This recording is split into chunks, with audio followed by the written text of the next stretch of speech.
All right, guys, welcome back to our conversations, recommending some books, talking about some really deep things.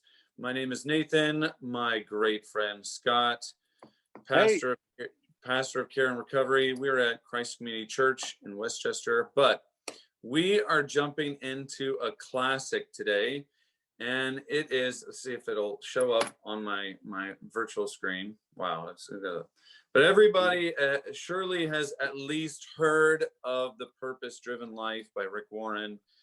Like you said, what was the number? Sold 10 million copies? oh, I'll have to look it up, but I know it is one of the best-selling books of all time.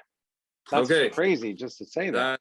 That is crazy. And it just shows you, though, that is a question on people's mind. So we are jumping in. We're not going to go through day by day, of course. Going to take it in sections. But starting out, it does say, what on earth am I here for? But something I like is in the very, very beginning, it has this kind of my covenant page. And it's really to basically commit yourself to staying on kind of the 40-day journey. And some people did it further out. They took like a week at a time to do each of these. A 40-day or at least a journey of discovery to find God's purpose for your life. And I think that is a powerful way to start. It is an open-ended, it's kind of we need to really seek God out. We need to look at this with kind of wonder, with questioning, and really leaning on the Spirit to guide us. So where does that take us into day one? Well, he jumps in with, I can't remember if it's the very first sentence of the book, but he says right away, it's not about you. Mm-hmm. It's not about you. And what a striking way I think of all the self, and don't get me wrong, I think so many are wonderful, but it's not like your typical self-help book. This book starts out by saying, hey, listen, it's not about you. Mm-hmm. It's ultimately about God first. And he really speaks to those who may be listening, Nathan, to you and I right now, who don't have a relationship with God. They're wondering what their purpose is. And he wants you to know God has created each one of us without mistake. He's created us intentionally. He has a plan for us. He has a purpose for us. And he quotes, I believe the author's name is Andrea Bitkoff. Without God, life makes no sense. And so he's really trying to say in the opening pages, if you are looking for purpose, if you are looking for meaning in your life, it has to begin with our Creator.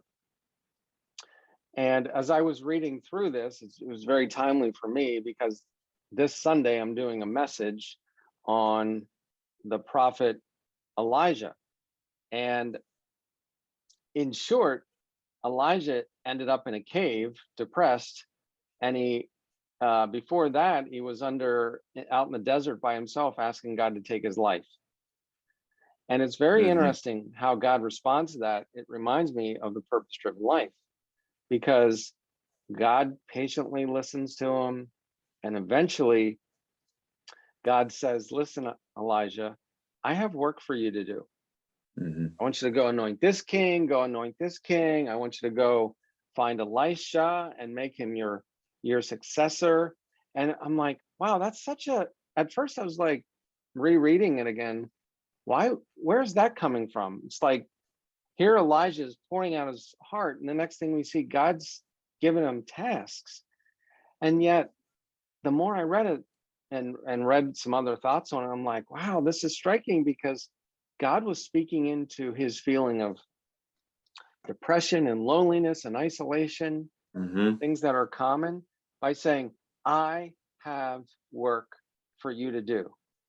And not Yeah. only that, it's part of my plan. And not only that, remember, you're part of my plan now, but my work is going to go on even after you're home with me. And so um, that's where he starts out, is by trying to convince us that there is a God and he has a Hmm. plan for your life. You know, and what you're saying goes along with one of the first scriptures that he puts. He mentions the Message version of Proverbs 11, verse 28, and the Message version, it says, the God-shaped life. And I think that it's, you know, we may think, oh, I'm reading this sentence that's saying it's not about me, but in fact, God doesn't just come in and kind of box you in. What's so astounding is, like you said about Elijah, God-shaped life is bigger than we can imagine.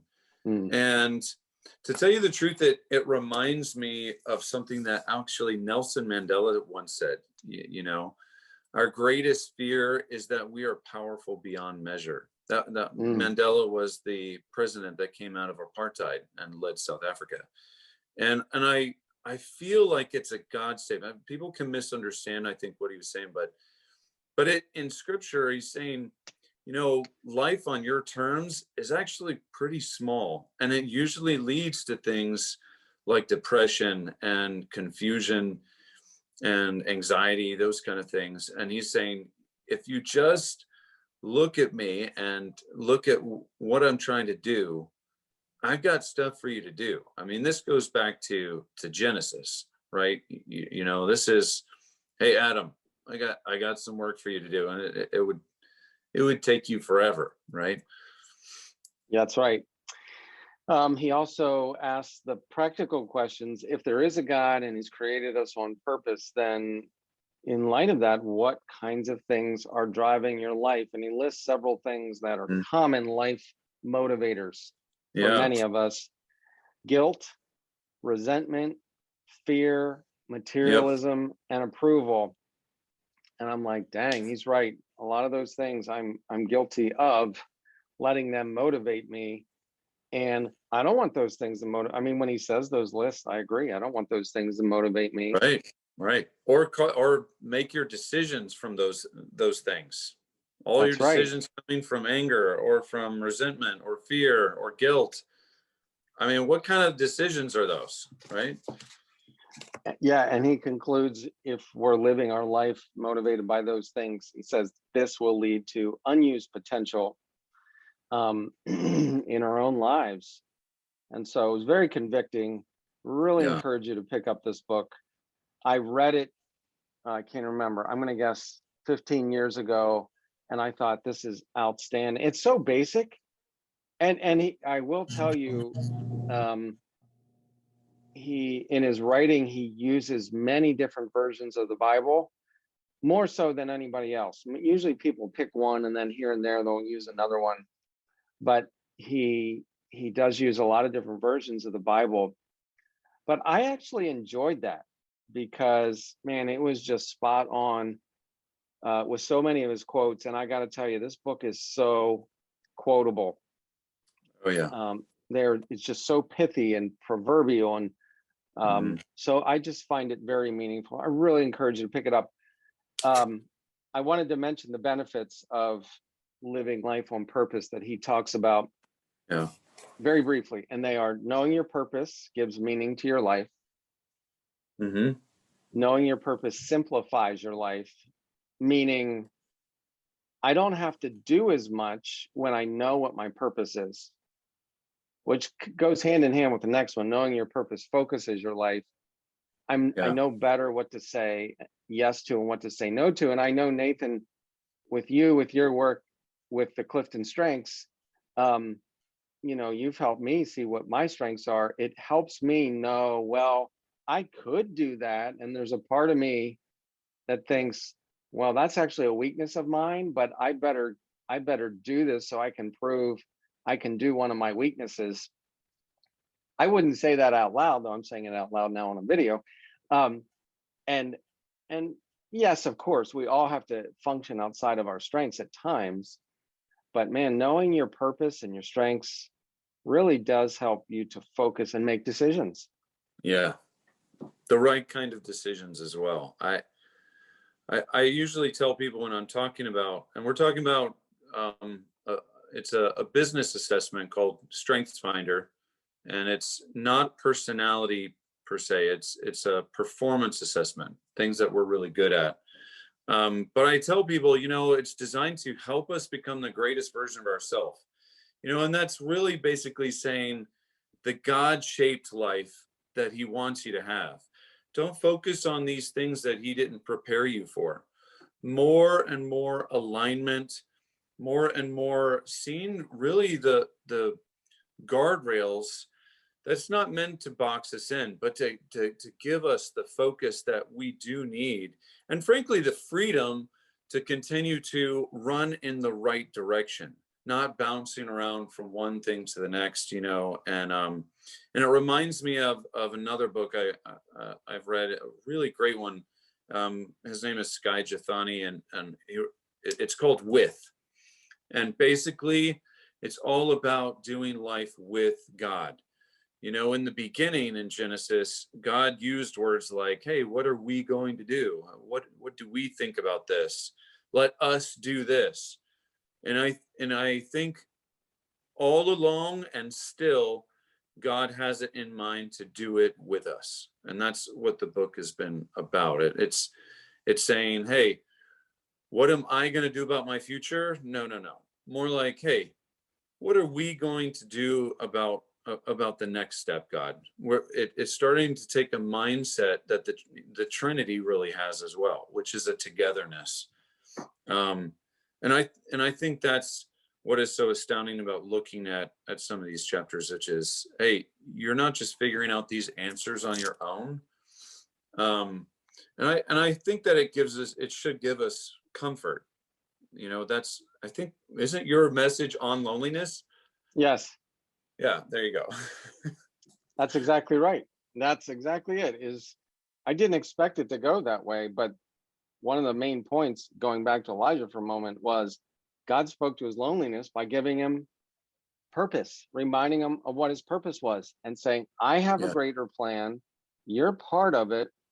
Step out of your loneliness. And one way to do that is to step into your purpose and your strengths and the intention for which God has created you. Now, God obviously doesn't write us a letter and say, this is exactly what I want you to do. But there are excellent tools out there.